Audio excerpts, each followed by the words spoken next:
Salut à tous, ça fait longtemps que j'ai pas fait de vidéo coutellerie. Beaucoup pris par la RC, ça me prend énormément de temps. Mais je me suis engagé à faire 6 couteaux actuellement. J'ai un couteau pour Vince, qui l'a gagné il y a quand même au moins 2 mois maintenant. Donc il est temps que je le termine. L'autre consolation pour Pascal, qui est là. Celui-ci est pour Dominique, un collègue à moi. Donc c'est 3 modèles quasiment équivalents, à peu de choses près. Ensuite, j'ai 2 couteaux pliants à faire. Et enfin, un 6e couteau pour Emilien. Donc là, ça sera pour offrir à son père. Et ce couteau-là, il veut le même modèle que je lui ai fait il y a 2 ans environ, parce qu'il lui a plu. Et du coup, il aimerait le même modèle, mais un peu plus grand, pour son père. Donc ça sera à venir courant d'été, voire début septembre. Sur ce, on est parti avec cela.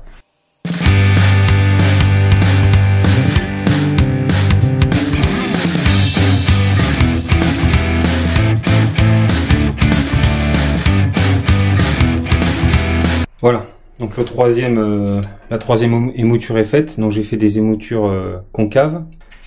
Donc ces 3 couteaux, comme vous pouvez le voir, évidemment, j'ai un peu brûlé les étapes. J'ai pas tout filmé, parce que je les ai fait il y a quelques semaines déjà. J'ai commencé il y a quelques semaines. D'où les petites traces d'oxydation sur les lames là. Parce que là, ils sont pas traités, il n'y a rien dessus encore. Donc ça, c'est rien, c'est juste un petit coup de ponçage et ça va s'en aller. Ce que je vais faire là, maintenant que la mise en forme est faite, pour les 3 lames, je vais les poncer au 180. Donc que ce soit les moutures et puis le dos de la lame. 180, 320, 600, 800 et 1200. Pour avoir une matière le plus lisse possible, avec le moins d'aspérité, le moins de défauts possible, visible à la lumière. Là on peut le voir, il y a des traits, on va dire, sur la lame. C'est les rayures qu'il y a sur l'acier. C'est de l'acier carbone, c'est pas de l'inox. Donc du coup, ça, des couteaux comme ça, vous les exposez à l'eau. Ça va se patiner ou s'oxyder.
Allez, voilà un petit peu le résultat après, je sais pas combien de temps de ponçage, j'ai pas regardé. Un bon moment. Donc là, il n'y aura plus qu'à faire un poli si on veut faire un poli miroir. Là, il y a encore quelques petites taches. C'est pas parfait. Je vais peut-être reponcer un petit peu à la main pour finir correctement. Et là, de toute façon, je vais faire des finitions un peu mates, donc ça se verra beaucoup moins les petites traces. Là, je viens de louper, il faut que je repasse un coup. Ça arrive, les petits loupés. En ponçant comme ça, j'ai débordé sur le côté et j'ai appuyé sur la lame. Le boudin. Je me faisais plus avoir jusque là et voilà. Donc faut que je repasse un coup là sur les moutures. Sur celui-là. C'est celui de Pascal. Je te repasse un coup dessus. Vince le 35 et Dominique le 36. On continue.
les 3 couteaux sont terminés.